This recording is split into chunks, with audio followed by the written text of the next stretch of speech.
Bapak, Ibu, Saudara, adik-adik semua, salam sejahtera buat kita semua. Sekali lagi shalom. Bolehkah pagi hari ini waktu beta bilang shalom, Bapak Ibu respon dengan berkata damai di hati? Kalau beta bilang damai di hati, Bapak Ibu bisa memberikan respon shalom. Shalom. Damai di hati. Beta mau dengar suara adik-adik dulu, anak-anak, karena hari ini adalah hari anak nasional. Shalom adik-adik. Shalom adik-adik. Yang di atas boleh shalom adik-adik. Ya, damai di hati. Damai di hati. Semua bersukacita hari ini. Orang tua, adik-adik semua bergembira. Tentunya kalau katong ada di rumah Tuhan, pasti kita bersukacita, pasti kita bergembira. Bapak, Ibu, Saudara yang dikasihi dan diberkati oleh Tuhan, hari ini beta sangat bersyukur, beta sangat bersukacita karena beta berada di tengah-tengah Bapak Ibu jemaat Tuhan Peniel Wayame. Ini pertama kali beta ada di tempat ini. Merupakan satu kehormatan untuk beta boleh dipercayakan untuk menyampaikan firman Tuhan terkait dengan program tahunan gereja untuk pertukaran pengkhotbah. Dan hari ini beta datang bersama dengan istri, beta pun kecil baru satu, dan ada anak muda juga bersama dengan beta. Beta pun nama Pendeta Stephen Dalending, suku Sanger. Jadi beta sebenarnya bukan asli Ambon, Sanger, bukan Manado, Sanger. Nanti kalau bilang Manado, masa Manado hitam. Sanger, Sanger itu sudah dekat perbatasan mau ke Filipina. Dan sejak tahun 2012 akhir, beta sudah berKTP Ambon. Jadi sekarang beta sudah berKTP Ambon dan sah sudah jadi warga Ambon. Puji Tuhan. Bapak, Ibu, Saudara semua yang dikasihi dan diberkati oleh Tuhan, hari ini kita merayakan hari ulang tahun ke-46 YPPK Dr. J.B. Sitanala. Dan hari ini juga merupakan Hari Anak Nasional. Tema yang diberikan kepada beta adalah hidup bersama yang ramah dan peduli kepada anak. Saya kira tema ini bukan kebetulan, karena memang momentumnya bersamaan dengan Hari Anak Nasional. Hari ini 23 Juli 2023. Dan tema nasional untuk Hari Anak Nasional itu Anak Terlindungi, Indonesia Maju. Dan Hari Anak Nasional ini setiap tahun dirayakan sebagai bentuk kepedulian bangsa Indonesia agar katompung anak-anak terlindungi dan dapat tumbuh dan berkembang secara optimal dengan mendorong keluarga yang mengambil peran utama dalam memberikan perlindungan. Bapak, Ibu, Saudara yang dikasihi dan diberkati oleh Tuhan, maka tema yang diberikan kepada beta ini sangat luar biasa. Kenapa beta bilang sangat luar biasa? Karena hidup bersama yang ramah dan peduli kepada anak ini sangat penting. Orang bisa hidup bersama, baik suami istri, saudara, bertetangga, namun belum tentu ramah satu dengan yang lain. Saya mencoba membuka dalam Kamus Besar Bahasa Indonesia kata ramah itu, KBBI menjelaskan ramah itu baik hati. Ramah itu menarik budi bahasanya. Ramah itu manis tutur kata, manis sikap dan perilakunya. Ramah itu suka bergaul. Ramah itu menyenangkan. Itu beberapa poin yang dijelaskan KBBI tentang apa itu kata ramah. Jadi menarik, baik hati, manis tutur kata, manis sikap dan perilakunya, suka bergaul dan menyenangkan. Banyak orang bisa hidup bersama, tapi belum tentu baik hatinya. Banyak orang bisa hidup bersama, belum tentu manis sikap dan perilakunya. Banyak orang bisa hidup bersama, belum tentu menyenangkan. Alangkah bagusnya kita hidup bersama menyenangkan, alangkah baiknya kita hidup bersama, sikap dan perilaku kita manis, alangkah luar biasanya ketika kita hidup bersama, lalu katong bisa menjaga harmonisasi dalam hidup bersama. Bisa bilang amin Bapak Ibu? Nah, tema kita hari ini, hidup bersama yang ramah dan peduli kepada anak, ini sangat mengingatkan katong semua betapa pentingnya hidup bersama yang ramah serta peduli kepada anak. Karena hidup bersama yang ramah tentunya akan berpengaruh terhadap pertumbuhan anak-anak kita. Baik pertumbuhan secara fisik, baik pertumbuhan secara psikis, maupun pertumbuhan secara spiritual. Bayangkan Bapak Ibu, saudara semua, kalau setiap hari hidup bersama-sama, lalu bakalai, sing ramah, hidup bersama-sama tetapi bakalai, kita bisa membayangkan apa yang akan terjadi. Bayangkan kalau setiap hari kita hidup bersama-sama, lalu baku mara yang sing jelas. Apa itu baku mara yang sing jelas? Tagal lupa, taruh, korek, begitu ya, itu sing jelas kan? Bisa jadi bom atom. Bayangkan kalau setiap hari sama-sama baru baku ame yang sing jelas. Tiap hari sama-sama baru baku sing sanang satu dengan yang lain. Suami istri sing baku senang, tapi beta sangat percaya Bapak Ibu yang ada di dalam ruangan gereja ini adalah Bapak Ibu yang sing suka bakalai. Satu dengan yang lain baku senang.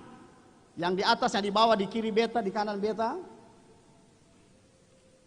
Lalu semua yang tadi beta bilang itu dilakukan dan dipertontonkan di depan anak-anak.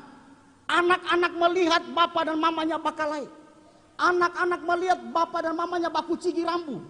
Sehingga dong bilang begini, oh kalau beta pu mama bisa cigi rambu, besok nanti beta menikah beta juga bisa cigi rambu. Sehingga dari generasi ke generasi akan sama seperti itu. Ini dipertontonkan setiap hari, setiap waktu. Bahkan kalau kita juga melihat media secara terbuka, memberi tontonan baik dari sisi positif maupun sisi negatif. Beta suka bilang bahwa tontonan itu adalah tuntunan. Apa yang kita tonton itu memberikan tuntunan bagi kita. Jadi Bapak Ibu, kalau kita bersama seperti yang beta bilang tadi, lalu anak-anak menonton, melihat semua itu, kita sementara memberikan teladan yang negatif kepada anak-anak kita. Kita sementara menghancurkan generasi yang ada. Tetapi sebaliknya, kalau kita mempertontonkan kebersamaan yang harmonis kepada anak-anak kita, suami istri keluarga yang hidup dalam kebersamaan, terbangun unity, ada doa, ada ibadah dalam satu keluarga, maka inilah yang akan terimpartasi kepada anak-anak kita, sehingga mereka akan bertumbuh baik secara psikis, fisik maupun spiritual. Mereka menjadi anak-anak yang tangguh, anak-anak yang luar biasa, dan mereka punya masa depan yang indah. Bapak Ibu saudara yang dikasihi dan diberkati oleh Tuhan kita Yesus Kristus. Pembacaan kita hari ini dalam kitab Keluaran pasal 1 ayat 1 sampai 22. Ini menjelaskan bagaimana kondisi bangsa Israel setelah kematian Yusuf dan saudara-saudaranya. Lalu ayat 8 menjelaskan bangkitlah seorang raja yang baru. Raja Mesir atau Firaun. Firaun ini bukan nama ya. Firaun ini adalah gelar yang disematkan kepada raja-raja Israel. Raja Mesir atau Firaun pada zaman Yusuf itu kenal Yusuf, kenal Allah yang disembah Yusuf. Tapi Raja Firaun Mesir yang bangkit setelah Yusuf tidak mengenal Yusuf. Sehingga apa yang terjadi Bapak Ibu saudara yang dikasihi dan diberkati oleh Tuhan, raja ini merasa terancam. Raja Mesir merasa terancam karena pertumbuhan bangsa Israel sangat signifikan. Maka raja memberi aturan supaya pekerjakan bangsa Israel dengan paksa. Diperkerjakanlah dengan paksa bangsa Israel, saudara. Jadi bangsa Israel hidup di tengah-tengah tekanan secara mental. Hidup di tengah-tengah tekanan secara spiritual. Karena otomatis ruang untuk mereka beribadah itu juga dipersempit. Belum lagi ada ancaman dari Raja Mesir atau Firaun. Menyuruh kepada para bidan, Sifra dan Pua. Bunuh kalau kamu lihat wanita-wanita Ibrani yang melahirkan. Atau kamu mau urus perempuan-perempuan Ibrani yang lahir. Lihat baik-baik. Kalau laki-laki yang lahir, kasih mati. Tapi kalau perempuan, biarkan dia hidup. Raja Firaun memang berencana untuk menghilangkan satu generasi bangsa Israel. Kalau laki-laki yang dibunuh, saudara, perempuan dibiarkan hidup, sama saja. Berarti tidak ada reproduksi.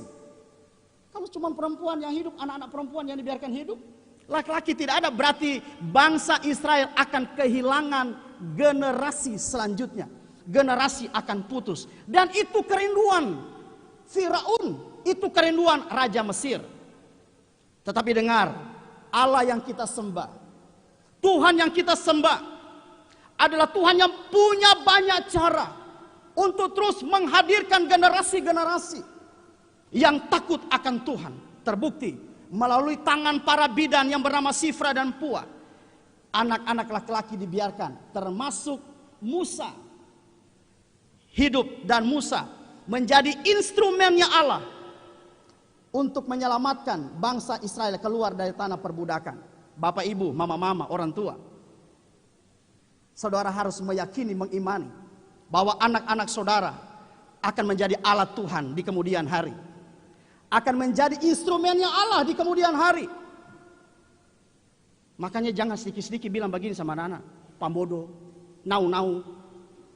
Kebanyakan orang tua, yang di sini, di mana-mana beta lihat, marah sedikit sama anak-anak, nau-nau, pambodo.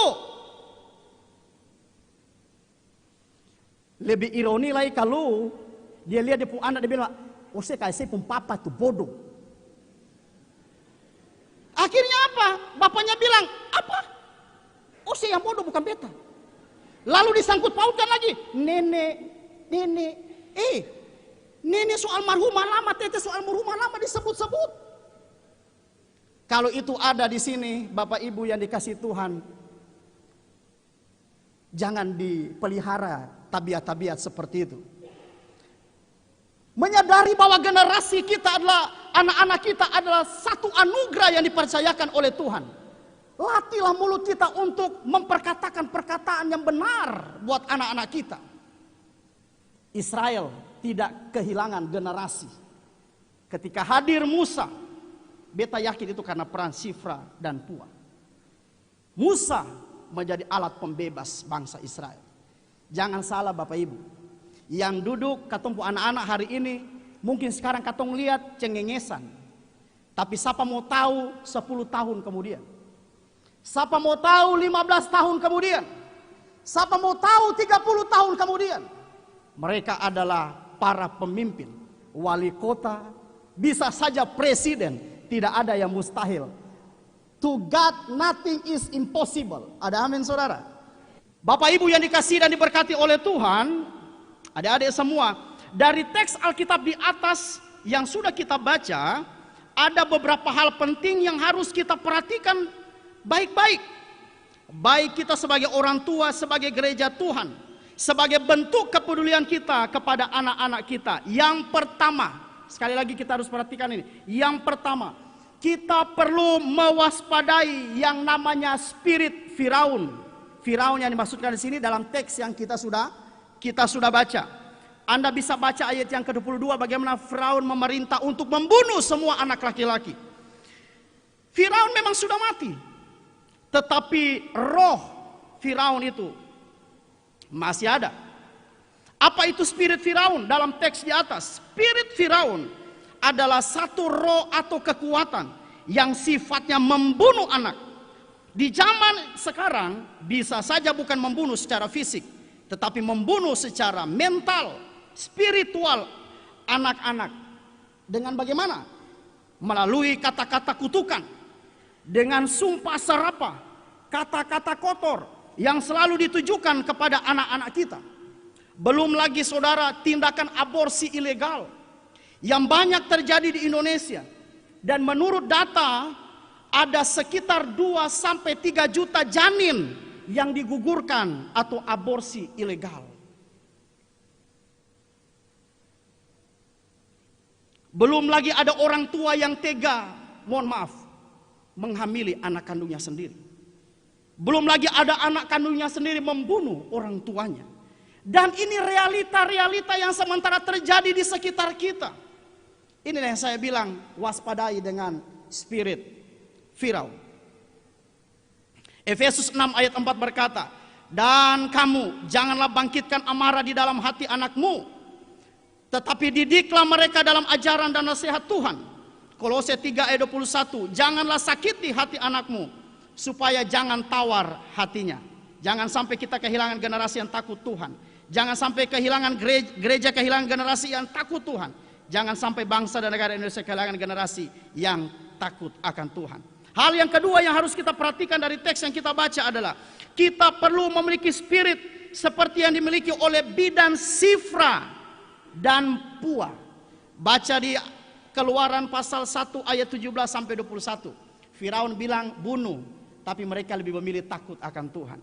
Spirit yang dimiliki oleh bidan Sifra dan Pua adalah spirit yang terpanggil untuk menyelamatkan anak-anak, terpanggil untuk menyelamatkan generasi kita. Minimal Bapak Ibu, minimal. Katong harus ambil peran Sifra dan Pua ini minimal. Kita sebagai orang tua, mulailah dengan katumpung kata-kata. Minimal ya saudara, minimal. Mulailah dengan katumpung kata-kata. Katong mengucapkan kata-kata atau kalimat yang sifatnya positif buat anak-anak kita. Contoh. Papa dan mama sayang kamu nak. Amin. Kapan terakhir Bapak Ibu, Papa dan Mama ada ucapkan Papa paling sayang kamu? Kapan terakhir? Ada? Kalau lupa, coba sekarang ada anak di samping. Nah, Papa dan Mama paling sayang. Ya kan? Itu. Yang kedua, nak, kamu membuat Papa dan Mama bahagia.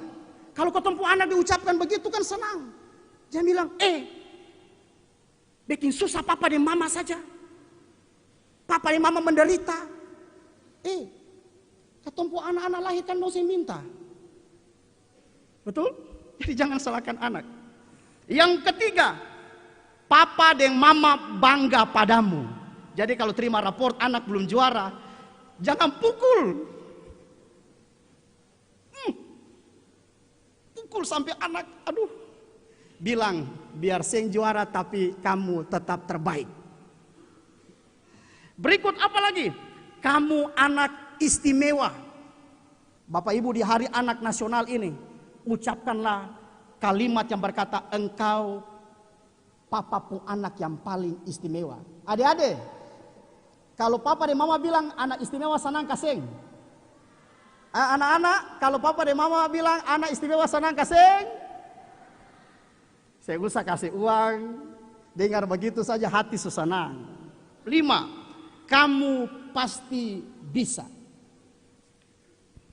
Dan masih banyak lagi kalimat-kalimat positif sebagai bentuk motivasi dan dorongan kita kepada anak-anak kita. Kita percaya mereka akan menjadi generasi yang berdampak positif bagi banyak orang. Nah, Bapak Ibu, saudara yang dikasihi dan diberkati oleh Tuhan, kita perlu hidup bersama yang ramah dan peduli kepada anak-anak kita dengan memiliki kehidupan seperti bidan Sifra dan Pua. Tuhan Yesus memberkati kita semua. Biarlah renungan di hari ini akan mendorong kita sebagai orang tua untuk mengambil peran orang tua. Kita memiliki kehidupan seperti bidan Sifra dan Pua menyelamatkan generasi yang ada. Selamat merayakan Hari Anak Nasional. Anak terlindungi, keluarga maju, gereja maju, kota maju, bahkan Indonesia maju. Tuhan Yesus memberkati. Shalom.